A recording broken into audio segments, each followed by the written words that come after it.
अमूल्य समय निकाल करके इस श्री राम कथा में हाजिरी लगाने हेतु आई, तो मैं आपको कोटिशः प्रणाम करती हूँ। आइए मेरे ठाकुर जी के पावन अमृत में कथा की ओर हम आगे बढ़े।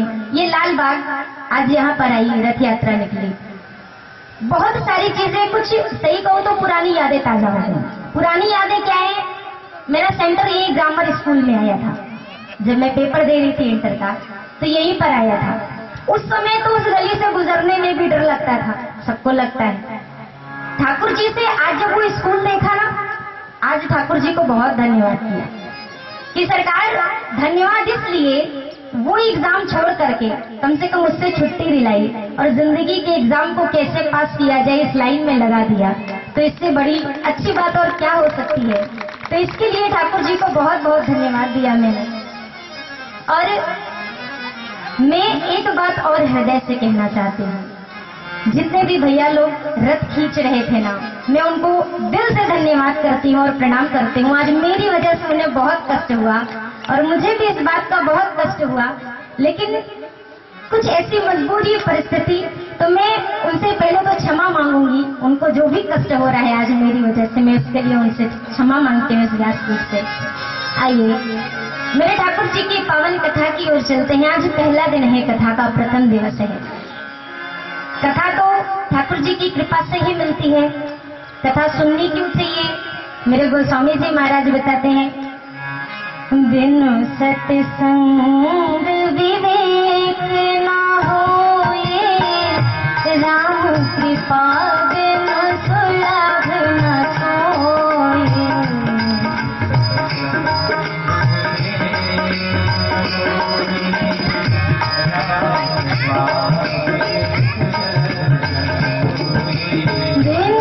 सत्संग विवेक ना होए, राम कृपा बिनु सुलभ न सोए।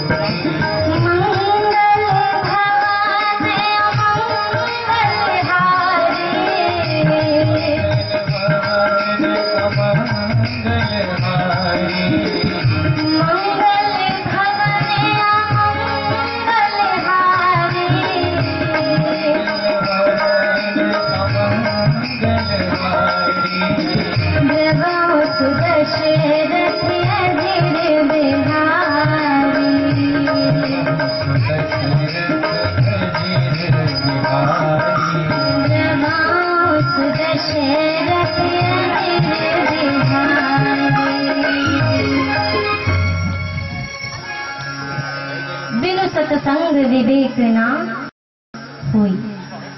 जब तक अच्छी संगति नहीं मिलती है हमें, मेरे गोस्वामी जी कहते हैं, जब तक सत्संगति नहीं होगी तब तक इंसान को ज्ञान की, विवेक की प्राप्ति नहीं हो सकती।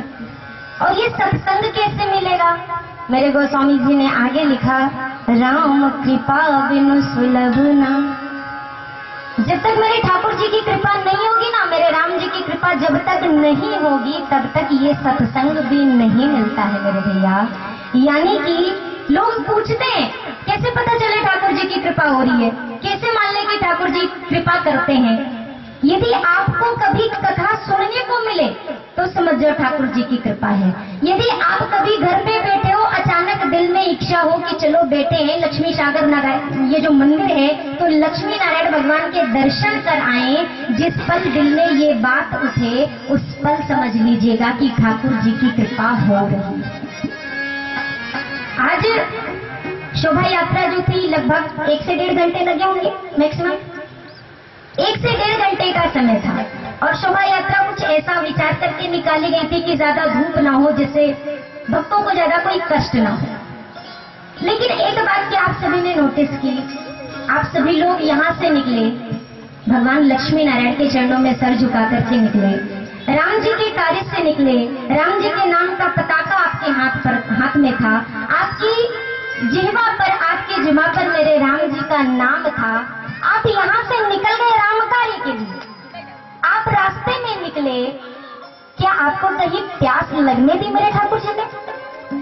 प्यास लगी थी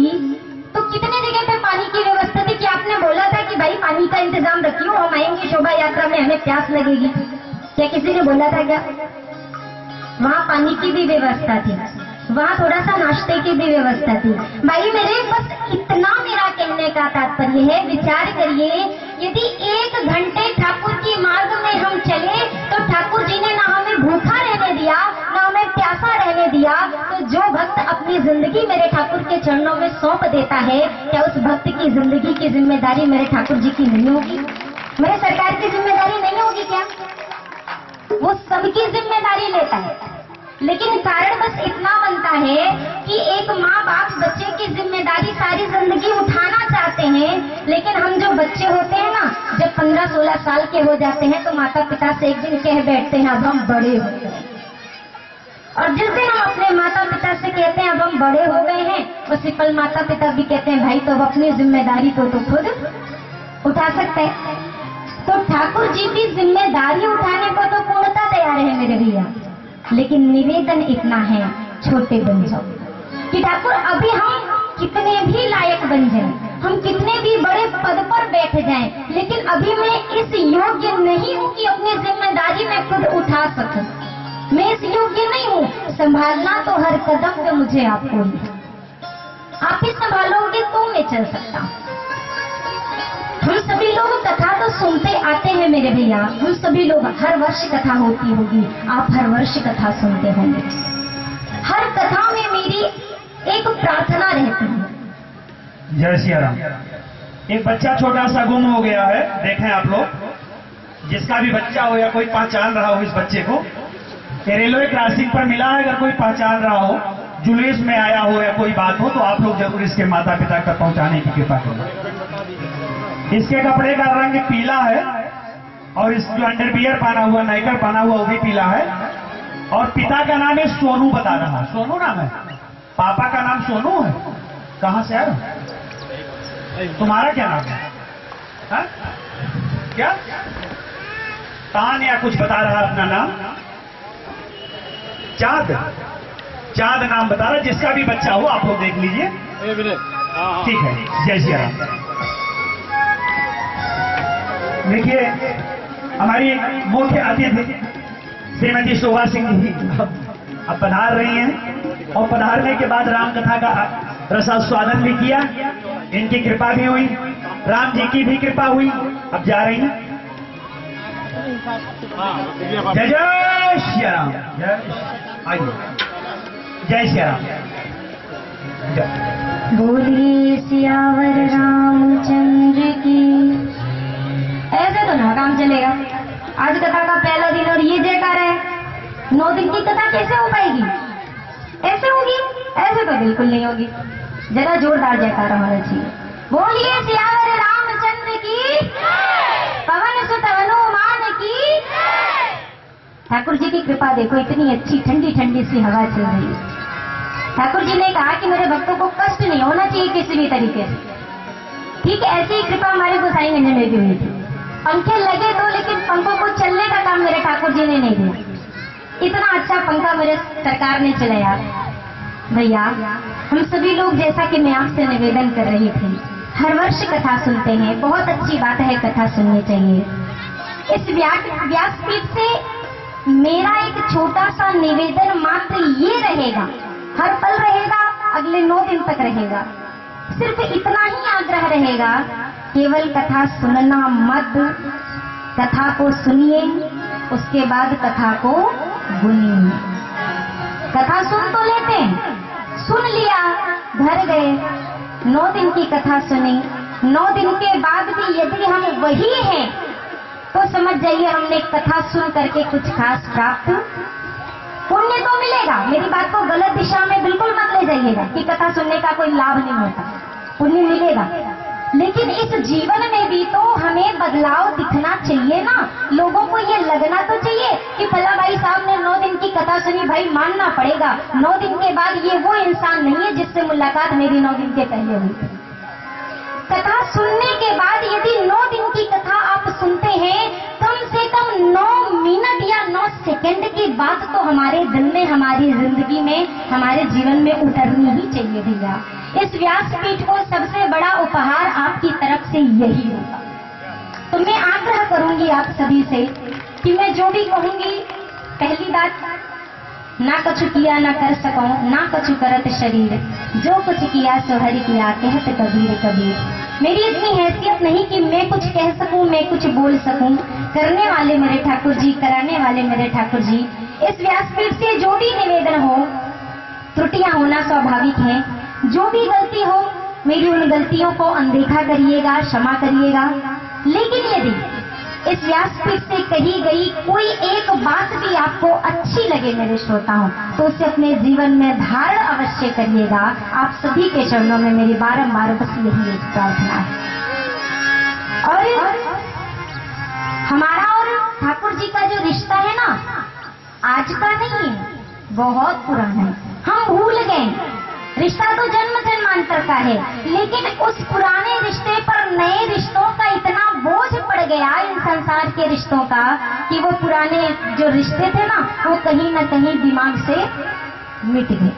तो अब करना ये है, थोड़ी देर के लिए नए रिश्तों को थोड़ा सा किनारे किया जाए और 9 दिन के लिए तो कम से कम अपने उस पुराने रिश्ते को याद करके मेरे ठाकुर जी से एक नया संबंध जोड़ा जाए। दुनिया कहती है, हम आप कहते हैं, यदि अब 9 दिन, ये 8 दिन और कथा शेष है ना, आज तो पहला दिन हो गया। बहुत सारे लोगों की बस एक समस्या रहेगी, भैया टाइम ना मिलता कथा सुनने का। हम कैसे हैं, समय नहीं है, समय नहीं है। अरे भैया ये जो घर गृहस्थी है ना, समय ही नहीं मिलता। सबसे ज्यादा जो होती है ना, सारी गलती ला करके गृहस्थ आश्रम पे हम थोप देते हैं। सही है कि नहीं, मैं गलत तो नहीं कह रही। भैया घर द्वार से छुट्टी ना मिलता हमें, हम पता कैसे सुने।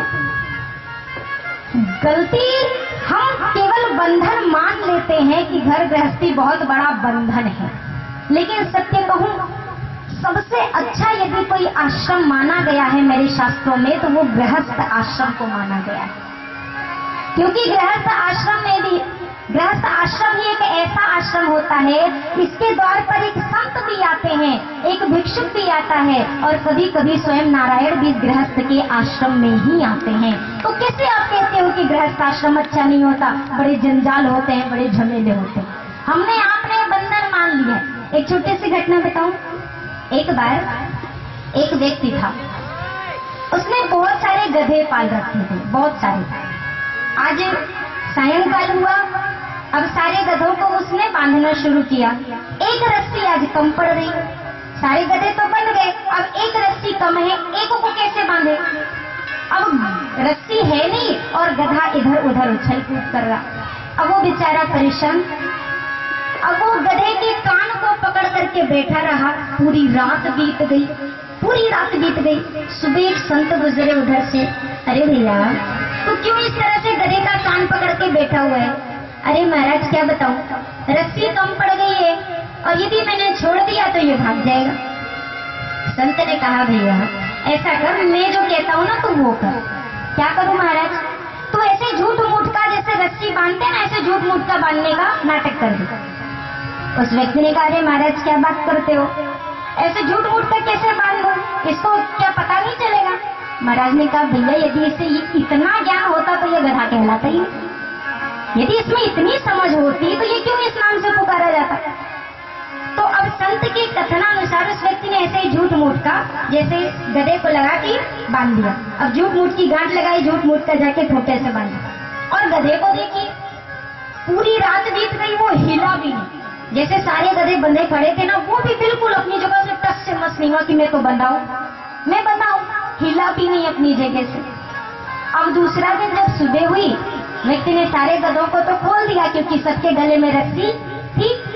अब इसको जो है वो बार बार ढकेल रहा, ये ना हिल रहा ना डुल रहा, अपनी जगह से ये खिसके ही ना, गोल गोल खूंटे के चारों तरफ घूम। अब वो व्यक्ति बेचारा परेशान किया, बाबा जी ने क्या बता दिया, ये तो हिल ही ना रहा। अब दौड़ा दौड़ा पहुंचा, महाराज कौन सा उपाय